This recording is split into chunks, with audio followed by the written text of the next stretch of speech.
Good morning, YouTube world. It's your girl Mari here. It is 10:06. Wow, I went to sleep like super duper late and woke up early today. This is a quick update. I'm doing it. It's Sunday. Let's start with the stats real quick. Highest recorded weight, 206 pounds. Date of surgery, 186. Last week, 141.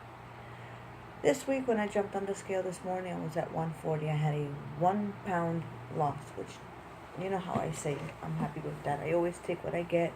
A pound is a pound. If you pick it up in weights, it's heavy. So, I'm happy with that. I'm 5'3". I had surgery in Celebration Hospital, and my surgeon's name was Dr. Keith Kim. I'm so not used to showing so much cleavage. This is a shirt that my friend got me from Bike Week, and I'm wearing my bracelet that Patrice Made Up Mama made. Loving it, always rocking it. Between this and my Pandora, that's always what's on my arms.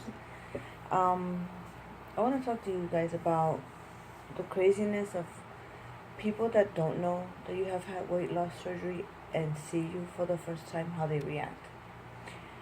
And it's not always in a good way.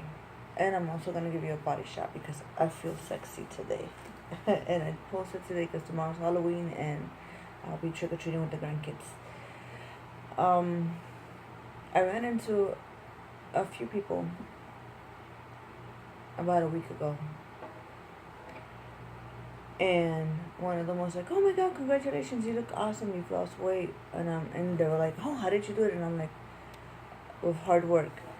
I didn't go into the whole, I had bariatric surgery, and blah, blah, blah, blah, blah. No, I just went with very hard work, disciplined work, not fun at all, but was necessary to do. And then I kept noticing this lady that I had seen off and on during the years. She had seen me go to my heaviest, you know, which was in 2006, way back when I was 218 pounds, which was my weight, but it wasn't recorded weight because we go by the weight that they record when you are in the surgeon's bariatric center. So anyway, then that's a long story. But let me tell you something. She kept staring at me and staring at me and staring at me. And just as they were getting ready to leave, she comes and she pulls me over to the side and she's like, "Are you dying? Are you sick? Do you have a terminal illness that nobody knows about? Or do you have cancer or AIDS?" And I'm like, "What? Excuse me? Yeah, that's a dramatic weight loss. You sure you're not dying? You sure you don't have no disease?" And I'm looking at the lady and I'm like, you know what? It's people like you that really bother me. Bother me because you automatically assume the worst. Why don't you say, "Hey, congratulations, I'm happy for your weight loss. You know, you look good. Keep it up." No. The negativity, wow, it just astonished me. Beyond no words. It was crazy. But, you know, ignorance of people, and they're not happy with themselves, so they try to make it, they try to be Debbie Downers for everybody else. But, I don't let it get to me. It's just, I was shocked. And believe it or not, it's not the first time it's happened. Quite a few people have always made an assumption as to a person being quote unquote sick, dying, or have a disease because you've lost weight dramatically. And some will just come out and say, "Oh, you have bariatric surgery or sleeve, something. You did something." It's like they have to call you out on it. It's a need. If they don't do it, they're not happy, you know? It's a shame that people are like that in this world, you know? Why don't you try to better yourself before judging others or talking about them? You know, it brings me back to something my daughter was telling me yesterday. She was really pissed off. Like she went to Dollar Tree. Mind you, I'm Hispanic. I'm Puerto Rican. I was born and raised in Puerto Rico, and then I moved to New York and lived in New York, and then lived in Miami, New York, Connecticut, and then I'm back in Florida. I'm in Orlando, and I made it my business to know my roots. I made it my business to know my culture, but I also made it my business to learn the language of the country that I come from, or the country that I'm living in, because I come from Puerto Rico, so I know my language. I know how to read and write Spanish. I know how to speak Spanish. Y lo hablo muy bien. But since I was living in New York, I learned English. I learned how to read and write English. It was my duty as an American, as someone that lived in an English-speaking country, to learn that language. Okay, and it's a pet peeve of mine.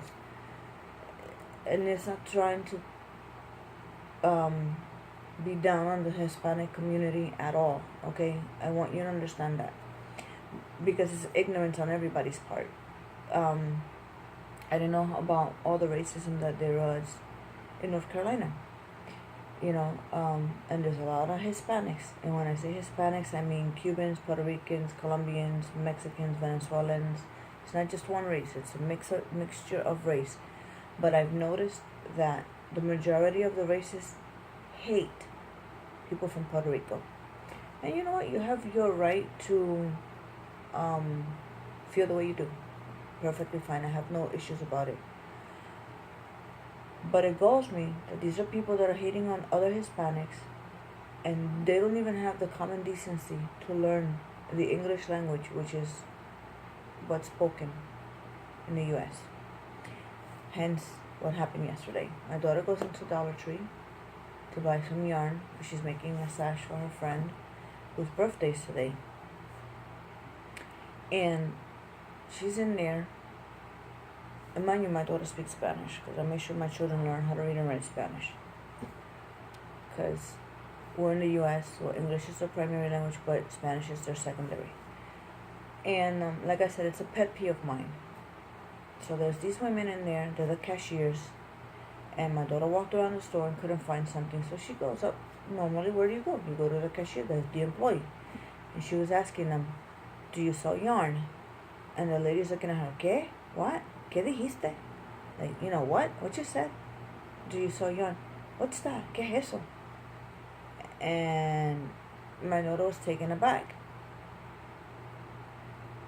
And the lady's telling her in Spanish, oh, I don't understand what you're saying. I don't speak English. What are you saying? And my daughter got on her phone and pulled up yarn, because she didn't know how to say yarn in Spanish. I don't even know how to say yarn in Spanish. I'm thinking tela de tejer.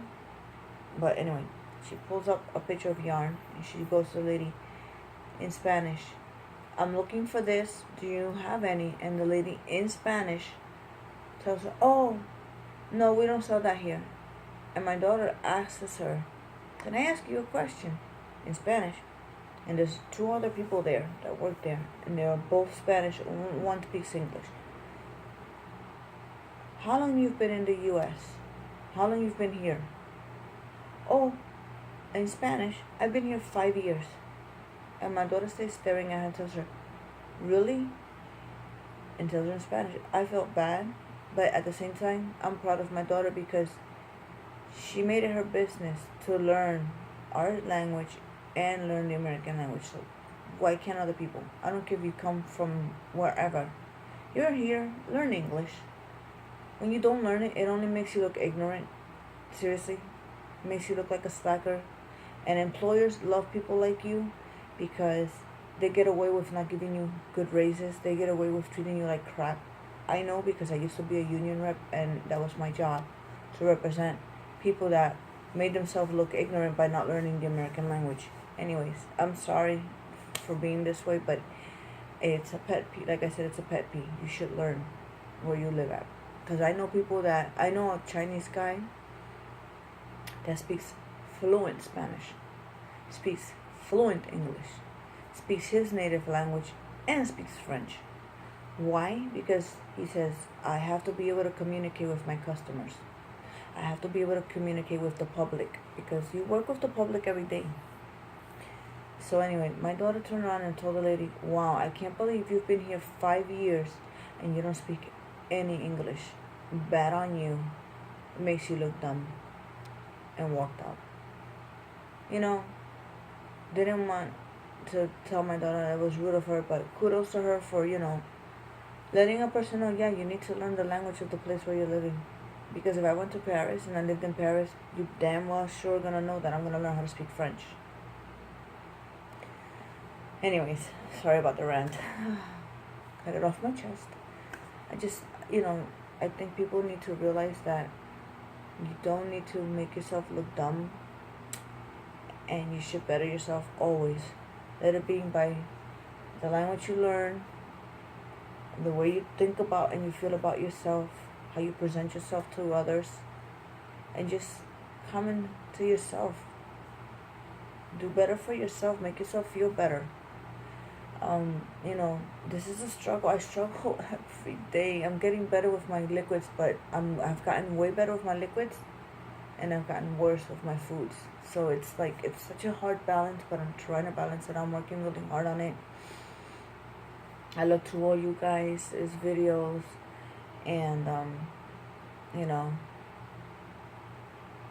I work on it. Precious, darling, you're looking good. 1 year surgery, congrats. You look awesome. Awesome. Cindy, you look really good. Amber, keep it up. Britt, kudos to you. Love you always. Jane, girl. Jody, hello. I'm so proud of you guys. It's just amazing how hard we work, and we're doing it. Nirvana, keep it up, girl. My heart goes out to you. Prayers to you always. There's so many that I want to name. I'm going to make a list and just shout out to everybody. Anyways, I'm going to give you a quick little view of myself, feeling proud and feeling good at 140.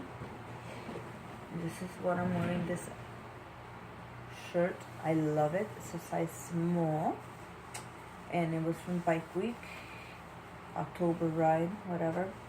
And I got these pants yesterday at Dee.